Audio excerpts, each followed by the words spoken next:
मोदी चिनानी नशे सुरंग का उद्घाटन कर इसे देश और जम्मू कश्मीर के लोगों को उपहार दे रहे हैं, तो दूसरी ओर पाकिस्तान अपनी हरकतों से बाज नहीं आ रहा। सीजफायर उल्लंघन में फिर तेजी आई है और दूसरी ओर कश्मीरी युवकों को बरगलाने का काम भी बददस्तूर जारी है। और आज हम बड़ा सवाल यही उठा रहे हैं कि जम्मू कश्मीर में भारत सरकार गढ़ रही है विकास के नए आयाम, क्या वहां के गुमराह युवक इससे सबक लेंगे?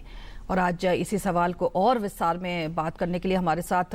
सुशील पंडित जी यहाँ पर हैं, जो कि जाने माने राजनीतिक विश्लेषक हैं। आपका बहुत बहुत स्वागत है सुशील जी। तो ये जो बड़ा सवाल आज हम इस पूरे डिस्कशन के केंद्र बिंदु में उठा रहे हैं कि एक तरफ प्रधानमंत्री जो है टनल का उद्घाटन करते हैं, दूसरी तरफ से वहाँ सीजफायर उल्लंघन में तेजी आती चली जाती है, युवकों को बरगलाने का काम लगातार जारी रहता है। क्या जिस तरह की नसीहत प्रधानमंत्री ने कल दी भी है, क्या युवक जो खास तौर से जो गुमराह युवक हैं वहां के, इससे सबक लेंगे? उम्मीद तो यही है, क्योंकि प्रधानमंत्री की ओर से जैसी पहल होती रही है और उस पहल के नतीजे में जिस तरह की जमीनी हकीकत सामने आती है, बड़े बड़े निर्माण होते हैं, बड़े बड़े अवसर पैदा किए जाते हैं, उम्मीद और आशा तो यही है कि ये आंखें खोलने वाले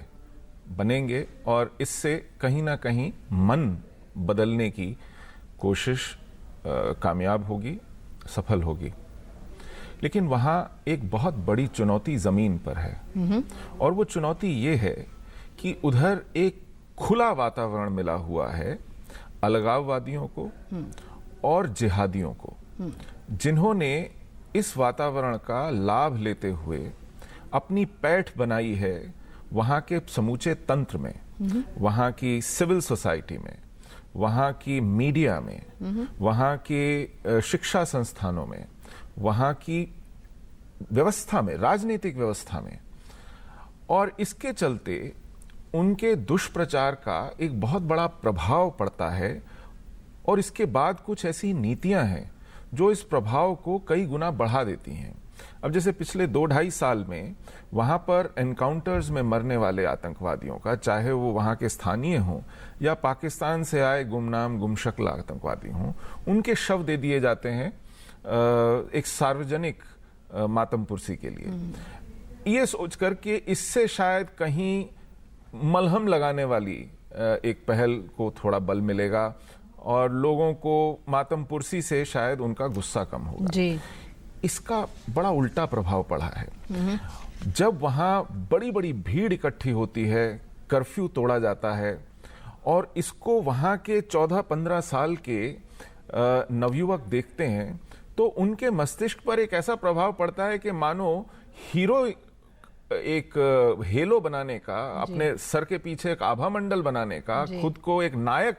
बनाने की एक बड़ी आसान सीधी और प्रक्रिया है। जी बिल्कुल, आप ठीक कह रहे हैं। पर सुशील जी, जिस तरह से, जैसे अगर हम टनल का ही उदाहरण ले लें, मतलब इससे समय की बचत हो रही है, इससे फसल जाने में आसानी रहेगी, वो खराब नहीं होगी, लोगों में संवाद बढ़ेगा, किसी भी मौसम में वो खुला रहेगा, मतलब ये एक एग्जाम्पल है। सड़क मार्ग की बात हो, रेल की पटरियां बिछाने की बात हो, रेलें शुरू करने की बात हो, क्या आपको नहीं लगता कि ये सारी चीजें, और जैसे प्रधानमंत्री ने कहा पर्यटन का जो विकास इससे जुड़ा हुआ है, क्योंकि सबसे बड़ी बात होती है कि क्या रोजगार के साधन उपलब्ध कराए जा रहे हैं कि नहीं, क्या बिजली, पानी, सड़क दिया जा रहा है कि नहीं, क्या आपको नहीं लगता कि ये सारे जो, जब आप विकास के नए नए आयाम गढ़ते हैं तो इसका एक सीधा जो असर होना चाहिए, अवाम पर पड़ता है? इसका बिल्कुल असर होना चाहिए। लेकिन देखिए, विडंबना ये है कि वहां इन उपद्रवियों के जो सरगना हैं, गिलानी,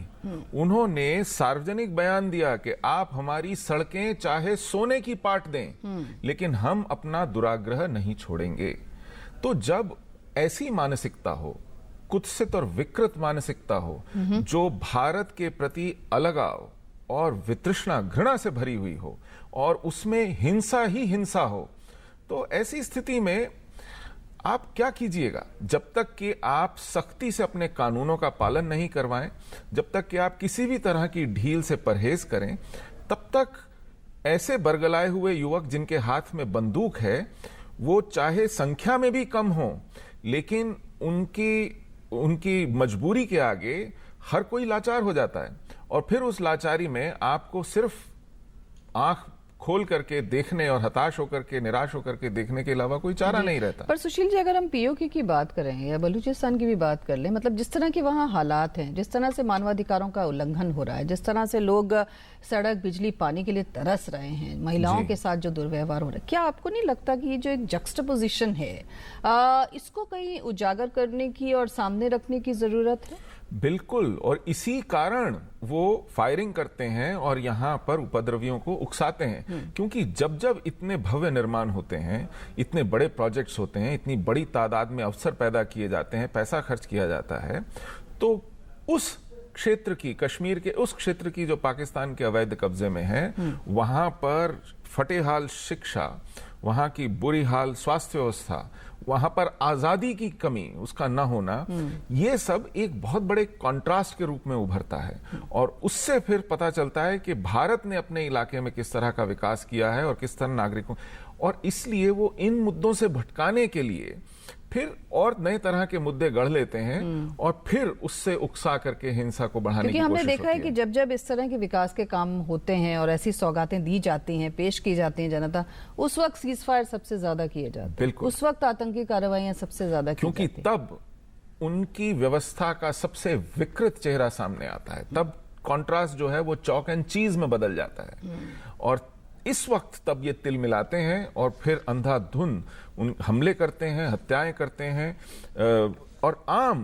निहत्थे नागरिकों को परेशान करते हैं। जी, बहुत बहुत शुक्रिया सुशील जी, आपने अपनी बात को हमसे साझा किया। बहुत बहुत धन्यवाद हमारे साथ बातचीत में शामिल होने के लिए।